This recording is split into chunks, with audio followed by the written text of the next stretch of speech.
Olá pessoal, tudo bem com vocês? Papo de hoje vai ser a atualização semanal da Via. Vamos comentar sobre Via, logo em seguida eu gravo também sobre a Magalu, então ativem os sininhos aí, se inscrevam no canal. Toda semana tem vídeo aqui da Itaúsa no domingo, de manhãzinha, para você tomar junto com o seu café. Inclusive domingo hoje, gravo, mas não da Itaúsa, porque já foi postado, gravei ontem, sábado. Hoje é dia de gravar sobre Via, Magalu e sobre a minha carteira de dividendos. Para quem é membro aqui do canal, também faço vídeo de acompanhamento. Bom, pessoal, o que eu vou falar sobre Via? Análise técnica, tá? Preço. Vamos olhar para essa queda atual, uma queda estatística que esperada pelo Market Breadth, por esse indicador que eu mostro na tela, mas também esperada por mim. Vamos tentar comentar aqui quais serão os alvos e eu vou construir com vocês o contexto das empresas de consumo e varejo, não só da Via, mas também da Amer, da Magalu. Todas têm o mesmo contexto. Qual é ele? Não é 2020 para cá, não é 2021 para cá. É março de 2022 para cá. Então ali está o contexto para mim, que eu acredito que será a máxima e mínima do tal caranguejo que eu sempre venho comentando com vocês. Bom, sem mais delongas, pessoal, vamos lá invadir o disclaimer e já direto, novamente aqui para o gráfico do Market Breadth, para falar para vocês o seguinte, era esperado por mim, tá? Esse é o único indicador que eu olho ali para tentar desenvolver algum timing, tá?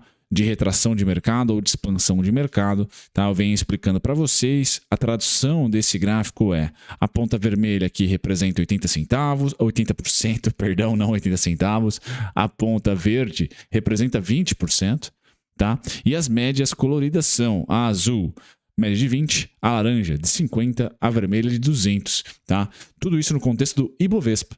Tá? Não é o Icon, não é o Small, não é o Index, é só ações do Ibovespa. Quando 80% das ações do Ibovespa estão negociando acima da média de 20 e acima da média de 50, às vezes também acima da média de 200, o Ibovespa tende a achar topo, pessoal. Assim como tende a achar fundo quando é o oposto, quando estamos na bolinha verde, ali nos 20%. Tá? Então eu quero dizer para vocês que dentro de uma tendência de baixa, eu olho muito mais para o vermelho do que para o verde. Quando atingir o vermelho, quero tentar pensar em vendas. Tá? Foi assim em abril, tá? Foi assim também aqui por volta de junho, julho do ano passado. Tá? Foi assim também um tempo um pouquinho maior aqui, tá? Dentre dezembro a janeiro. Tá? Topo, não é sempre, não é perfeito, pessoal. Quando atinge aqui a região, o mercado cai, mas é uma fase que os participantes tendem a realizar lucro. Isso demora um pouquinho, tá? Eu destaquei, obviamente, que os melhores momentos, tá? E os melhores momentos para mim, faltou esse aqui. Os melhores momentos são quando o Market Breadth tem duas médias, pelo menos, atingindo o vermelho, a região vermelha. Tá? Então, dentro de uma tendência de queda, ele é mais assertivo. Dentro de uma tendência de alta, como era 2020, por exemplo, o Market Breadth teve, tá, com as médias de 80 aqui, as médias no 80%, as três médias no 80%, e mesmo assim, passou de novembro aqui até meados de fevereiro subindo, tá? Então, são mais de entre 20 a 40 pregões subindo. Então ele não foi interessante, não foi ali assertivo no mês, na semana, no dia, muito pouco. Tá? Porém, quando o mercado virou, julho, ou seja, deste contexto para a direita, de julho para cá, tá? Ele já foi mais assertivo na parte contrária. Quando a tendência de baixa, no gráfico a gente consegue identificar isso por um pivô de baixa, o reverso, pivô de alta, tá? Aí já ele começa a ficar muito mais assertivo, tá? Muito mais assertivo. Então, não existe verdade sem contexto, pessoal? Então, no contexto de um mercado de baixa, ele fica mais assertivo. No contexto de um mercado de baixa, ele tende a ficar mais assertivo, tá? E agora também já temos uma pequena realização, tá? Não quer dizer que vai inverter, vamos romper mínima, pessoal. Calma. Eu tenho diversos vídeos aqui no canal onde eu falo quais são os alvos, qual é o cenário caranguejo para o Ibovespa. Mas só é um momento, tá? Eu, holder, compro menos, tá? Faço mais caixa, deixo no CDI rolando um pouquinho mais para essa expectativa da gente retestar as mínimas, da ação ficar 10, 15, 20% mais barata, como foi o caso da Via. Eu já vou trazer quanto ela caiu. Só sexta-feira ela caiu 6%. Então é importante olhar para tendência, para as condições macroeconômicas, tudo bonitinho, pessoal. Mas indicadores quantitativos tiram um pouquinho, mas não, adicionalmente, indicadores, a sua análise macroeconômica, a sua análise de cenário microeconômica também, da ação, né, da empresa específica, sendo micro. Adicionalmente, indicadores quantitativos ajudam a você, pelo menos, a nortear as expectativas. Tá? Tem trader, tem investidor aqui, tem holder, tem pessoas que investem em valor e tem trader aqui também. Eu acho que para os três, para nós três, né, eu considero que eu tangencio as três estratégias, tá? Diariamente, mensalmente, tá? Aqui nas minhas operações e nos meus investimentos. E eu gosto de olhar para esses indicadores quantitativos porque tiram o emocional. Olha, de maneira estatística, é isso que acontece. Tá? Se nosso mercado inverter para alta, eu vou olhar muito mais para o verde, tá? Como oportunidade de compra, swing trade, etc. Bom, feito isso, position trade, junto com os meus investimentos de longo prazo. Tá? Feito isso, pessoal, a gente pula aqui para a Via. Mas antes de falar da Via, é esse gráfico bonitão aqui, eu quero levar vocês também para a curva de juros. Né? Para quem é novo no canal, é importante analisar a curva de juros. Eu vou pegar aqui a curva de juros 2028. Tá? Eu já trouxe alguns vídeos para vocês, diversos sobre essa curva. Vocês estão já cansados aqui e cansadas de me ouvir falar de curva de juros, para quem é mais antigo no canal, mas para quem é novo, pessoal, basicamente aqui está ancorada as expectativas da Faria Lima em relação à nossa taxa de juros Selic para um preço futuro, né? Essa curva de juros vence em 2028, em janeiro de 2028. Quanto a Faria Lima está achando que a curva de juros vai estar lá em 2028, nesse exato momento, dia 21 de agosto, em 11,85%. Bom, o que eu quero analisar é a curva de juros, pessoal, e é o meu cenário base. Lá em março, tá, que é alvo da Via no gráfico dela e também no gráfico do DI é alvo para que ele acalme e se estabilize. Tá? Lá em março nós tivemos esse movimento aqui, ó, máxima, a mínima, tá? E eu vou traçar em amarelo para vocês o fechamento da curva de juros. Fechou lá 14%, 1,75%, tá? 1,75 base, pontos base, tá? 1,76 pontos base, o que seja. Nesse exato momento fechamos 2 pontos e 0,5, tá?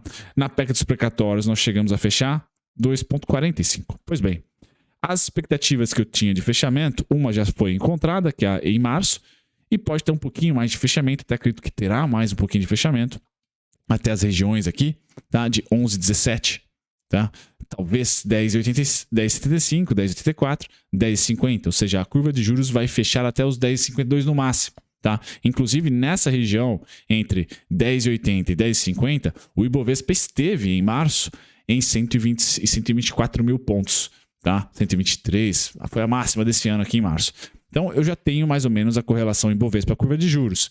Tá? O que eu acho que vai acontecer, pessoal? Eu acho que a gente vai, vou tirar os estudos, a gente deve, tá? É o meu cenário base, a gente deve lateralizar entre mínima, tá? Mínima não, entre mínima, pode ser mínima, de março, amarelo, tá? E máxima da PEC dos precatórios, crise Rússia e Ucrânia. Tá? Eu excluí a máxima feita aqui com a PEC dos benefícios. O DI, então, longo, a curva longa, eu acho que ela vai ficar variando por aqui. Ó. O que isso quer dizer para mim? Um ótimo momento aqui em cima para comprar a bolsa, porque eu não acho que vai estressar mais do que isso. Se a curva sobe, abre, empina, a bolsa cai, as small caps tendem a cair, então ótimo momento para comprar a small cap, por exemplo. E um bom momento para realizar as small caps. Basicamente, é dessa maneira que eu vou ler a curva de juros. Tá? Principalmente a longa, porque a curta está no preço, está em 3,75. A Selic está em 3,75. Tá? A surpresa vai ser na curta se o BC aumentar mais 0,25. Tá? Vai depender dos dados de inflação e das condições macroeconômicas, como o preço do petróleo, por exemplo. Tá? Então, é esse o cenário que eu tenho para a curva de juros. Tá? Então, como market breadth, por exemplo, eu vou utilizar a curva de juros de maneira estatística, vamos assim colocar, caso ela abra DI 25, DI 28, DI 30, certo? Caso eles abram aqui para a máxima da PEC dos precatórios, para a máxima da crise Rússia e Ucrânia, de março ali, abril, fevereiro, né? Eu vou especular que a curva vai fechar. Não vai estressar mais do que isso. Não temos um maior risco do que tivemos. As condições atuais são menos arriscadas que as condições naquele momento, tá? E bem menos arriscadas do que estado de emergência em 2022. né? PEC dos benefícios, aquela coisa toda. Então a gente deve ter, eu vou especular que aqui é a máxima, tá? E que caso a gente abra até lá, as ações devem cair, tá? E eu vou esperar esse ponto para comprar principalmente as ações mais ligadas à curva de juros. Bom, é isso. Assim como, se chegarmos no amarelo, poxa, eu vou realizar um pouquinho das minhas small caps ou de um trade que eu esteja fazendo. Basicamente isso. E não vou ter expectativa em 2022 que a curva vai fechar mais do que março ou vai abrir mais do que julho. Basicamente, vamos lateralizar. Logo, a Via deve lateralizar, a Magalu deve lateralizar, as empresas devem lateralizar. Bom, empresas que são mais sensíveis à curva de juros. Pessoal, esse é o gráfico da Via, tá? E todos os rabiscos eu vou tentar aqui colocar para vocês de maneira objetiva. Como que eu monto esse gráfico, como eu montei esse gráfico. Bom, março é o contexto das small caps para mim, março de 2022. É a seta azul. Foi março, tá aqui, ó. Certo? Ele teve uma variação de 3,7 aproximadamente até 4,10. Tá lá em março. Pois bem, entre 3,7 e 4,10 estavam os meus alvos para Via. 2,90 e alguma coisinha. Tinha vários pontos em 2,93, 2,97, 3,7 também. 3,37. E aí eu fico entre 3,79 e 4,10. Esses 4 pontos, mais diversos pontos aqui nos 2,90 e alguma coisinha que eu tinha também, que acabaram sendo rompidos, então excluídos. Mas era uma região, vocês estão vendo na tela aí, dos 2,47 aos 4,10, era uma região de alvo. Tá? Por quê? Porque março precificamos aquele momento, via curva de juros, fiz a correlação, vale tanto. Legal. Política fiscal tem esse poder de fazer fluxo de curto prazo. E eu estava especulando, então, a precificação de março, mais as variações da Via. R$ 1,28, R$ 1,33, 87 centavos, tá? E quando subiu a primeira vez, o primeiro alvo estava aqui na região dos 2 e pouquinho. Por quê? 87 centavos. Subimos o primeiro vermelhinho, tá? Depois, além de subir o primeiro vermelhinho, que foi esse aqui, por exemplo, tá? Subimos o primeiro. Nós subimos o segundo. Se repetiu mais vezes, que é março. Vou pôr de azul. Que foi março. Ou seja, R$ 1,33, R$ 1,28 antes de março aqui em janeiro. Tá? Então, ela subiu vermelho na primeira parada. Depois, exatamente aqui, ó, durante esse 1, 2, 3, 4, 5 dias, uma semana, ela ficou também subindo o que subiu em março. A partir desse momento aqui, pessoal, Bruno, por exemplo, na Magalu, foi mão de alface. Eu errei por 2 dias, praticamente, que teve de alta, pessoal. Eu não estava esperando essa alta. Tinha alvo 3,79, 4,10 e tem ainda. São alvos, pessoal? Sim. Mas eu já não achava que viríamos. Tá? Veio. Certo? Foi. Veio boa, né? Foi. Matando o português aqui. Tá? Então, os alvos que eu tinha, tá, estão todos na telinha para vocês, mas é o contexto o quê? Março. Tá? Tentei explicar para vocês, primeiro o contexto, mínima de março, máxima de março, fazem parte do meu alvo agora para essa subida. 4,10, 3,7. Tá? Os pontos de 2,47, 2 e pouquinho, quais eram, pessoal? Nada mais, nada menos do que R$ 1,33, R$ 1,28, a partir da mínima feita. Atualmente, pós-PEC dos benefícios. Eu projetando esses caras, geraram todos esses alvos aqui, que eram alvos durante os vídeos semanais que todas as semanas eu posto para vocês. Pois bem, falei. E agora, pessoal, o que nós temos? Qual que é o meu cenário? Bom, se eu estiver certo na curva de juros, tá? Nós não vamos romper a mínima, tá certo? Nós não vamos romper a mínima, porque a curva de juros não vai abrir mais do que abriu na PEC dos benefícios, que foi a mínima aqui feita, tá? Bem como, não acredito que a gente vai superar março, tá? Então eu tenho o caranguejo formado entre 2,8, 4,10.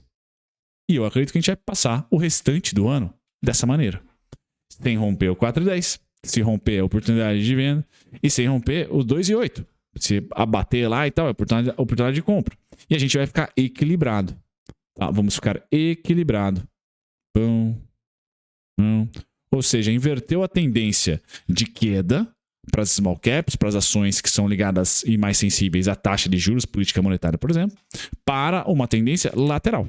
Não inversão ainda. Calma, não estamos cortando juros, não estamos em um momento onde o mundo está crescendo, muito pelo contrário, o mundo está cuidando da inflação. Depois vem crescimento. A gente aqui já, de certa maneira, cuidamos com o teto do ICMS, tá? Com a subida de juros cavalar que tivemos nos últimos 12 meses. Então não temos muito mais ferramentas para conter a inflação do que já criamos. Tá? Então me parece que o mercado vai estabilizar.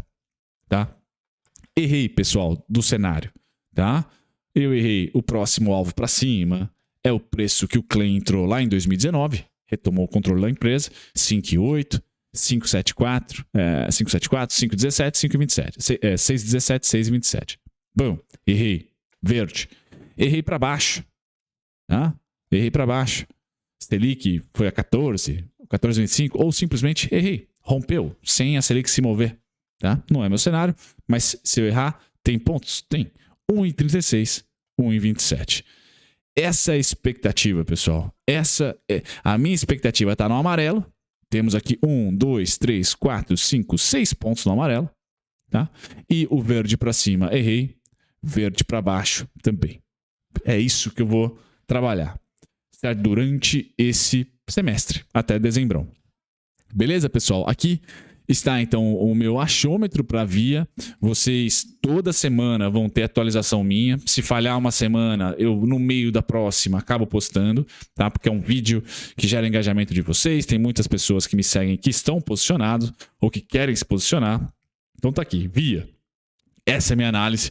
Deixe nos comentários a sua opinião. Tchau, tchau.